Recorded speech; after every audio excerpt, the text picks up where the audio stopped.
All right, hello everybody. Today I am showing you guys my must-have go-to planner supplies and what I have really been gravitating to. The first thing we're going to start with, which is actually a new favorite of mine, is this cover. This is from Hobonichi. It was part of their spring launch, so I've been using this for a couple weeks now. This is the Tragen cover, I believe is how it's pronounced. This comes in the Weeks A6 and A5 size. So I have the A5 size, which fits the Hobonichi cousin. Finds that the more I use this cover, the more I really enjoy it. If you haven't seen the cover, this cover before, I have a more in-depth kind of unboxing with all the details, which I will link up above for you. Main reasons why this is a favorite of mine and I love it so much is that it has everything in one. So there is this pouch right here where I keep all of my pens and kind of supplies that I reach for. It holds the books obviously, and then it has a lot of storage options for any like stickers or ephemera or anything like that. This is where I house my cousin, which is my personal and workbook. And then I also keep my Hobonichi Weeks here in the back. And this is my kind of like special interest planner. I keep both of those in here. Like I mentioned, the more I use it, the more I really enjoy it. The only other planner accessory I'll go over before we get into like the actual supplies is actually the clear cover. So I always purchase a clear cover from Midori for my planners. It just offers another bit of protection without making them super bulky.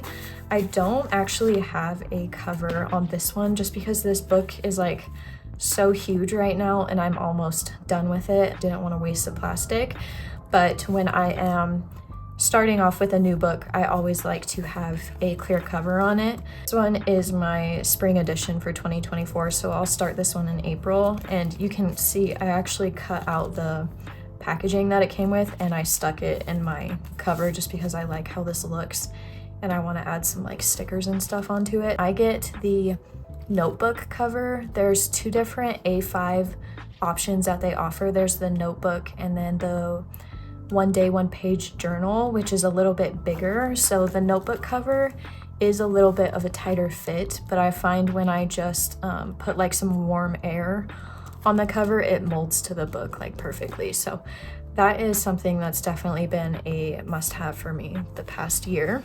So I don't like to carry and use a ton of supplies. I don't want to be overwhelmed with, you know, a ton of pens and pencils and markers and things like that. So this is really just like my staples. I need these every week, every day. So these are the 5 pens that I carry around with me at all times. The only ones that I am really using daily are going to be these two guys. These ones I use more on a weekly basis. So we'll start with the daily pens. So this is the first one. This is the Sarasa Dry Air Grip. No, the Sarasa Dry Air Fit Grip in 0.5. I really enjoy this pen. I've been using it for about a year now. I'm someone who likes a thicker nib size. Like I like my handwriting to look pretty bold. And so I really enjoy this pen. I like the wider grip. I think it's a lot more comfortable to write with. If you've seen inside my books, I write pretty small cursive. And so having something that's comfortable is really important to me, and that's why I really like this one. It's very comfortable. The only thing with this pen is that the ink is not water resistant. So there are some pages back here, let me see if I can find one, where I got like a drop of water on my page and it smeared it. So that's the only really like con that I have with this. I do find that it dries like pretty decently. I know this experience is kind of different person to person. Also helps that I'm right-handed. If I was left-handed, I probably wouldn't recommend this pen because it does take a second to dry. So usually when I write with it, I will give it maybe 5 to 10 seconds. But when you first write with the pen and then you go over it, usually it will bleed like that. But usually once I give it enough time, it's fine. And then if I ever need to turn the page quickly, I'll just put like a pencil board or something on it. But it really, I don't know, it just depends. And it's kind of more dependent on the paper than the actual pen. So I think if you use this on a paper that wasn't as like slick as the Tomoe River paper, it would dry a lot faster. Usually use this one in all of my like weekly journaling and appointments and stuff like that. This is the pen go-to for that. Next pen, this one is actually the Uniball One Pen, also in 0.5 size. As you can see, I've wrapped it in like KT tape, KT wrap to make the grip just a little bit more comfortable for myself. But I do really like this pen. I just like the look of this pen. I think it looks super slick and the colors are just really pretty. I don't have the Uniball ink in here actually, so another supply that I always have is the Sarasa dry refills. So this is the exact same ink that comes with these pens. So I just order refills for these off of Amazon, and I think you can get like a pack of 5 for maybe like $7 or so.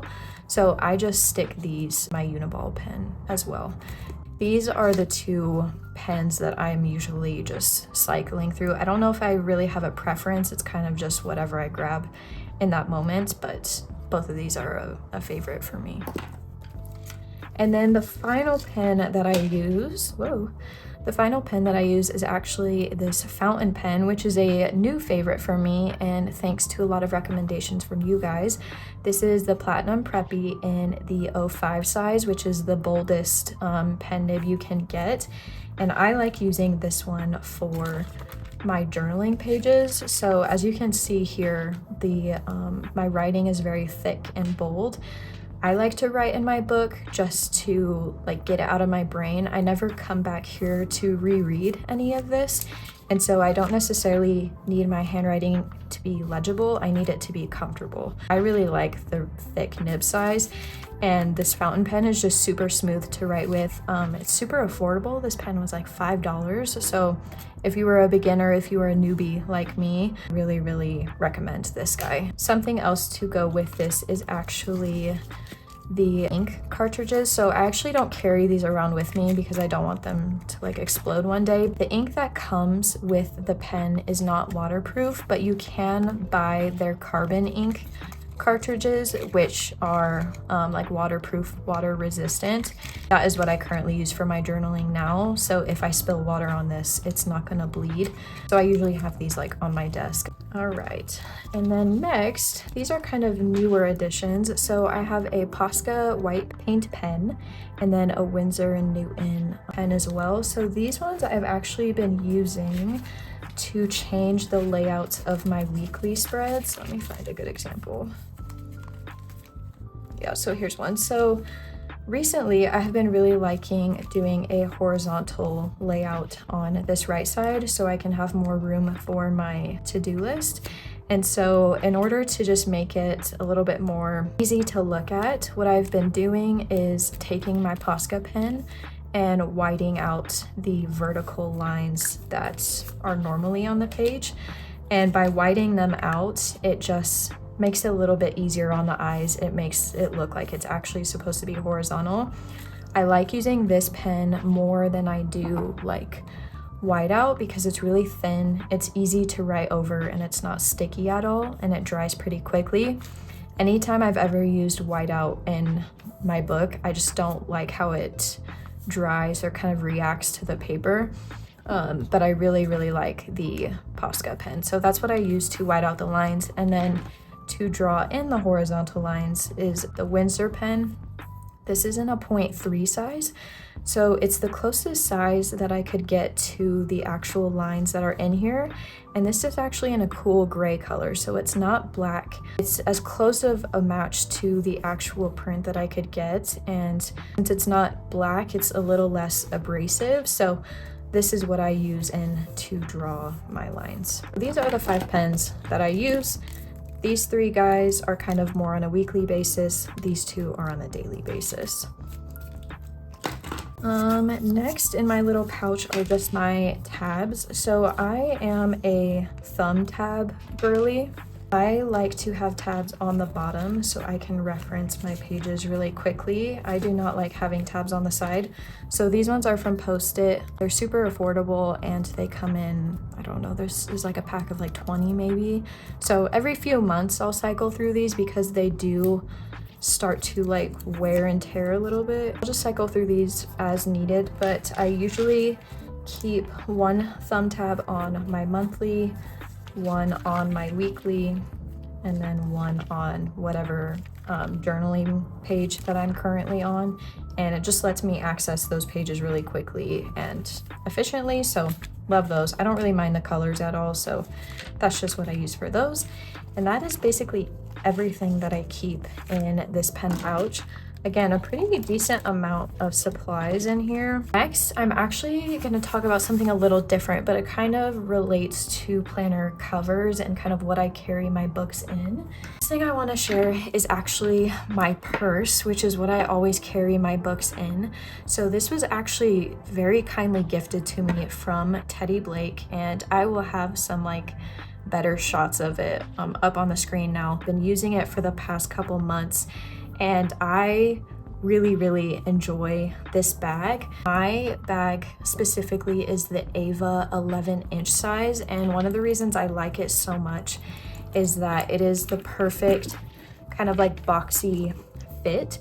And so if you can see here, I actually, when you open it up, there is just kind of this large compartment in here, and I just stick my book right in here.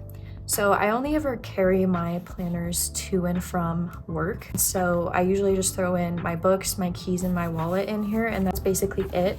I don't take my planners to like the grocery store or anything like that. So this is a perfect size for me to take to and from work. Teddy Blake is a really cool brand because they have a very different marketing strategy than your more traditional kind of luxury handbags. I'm not like a purse junkie or anything like that, but all of their bags are like premium Italian leather. They're made in Italy.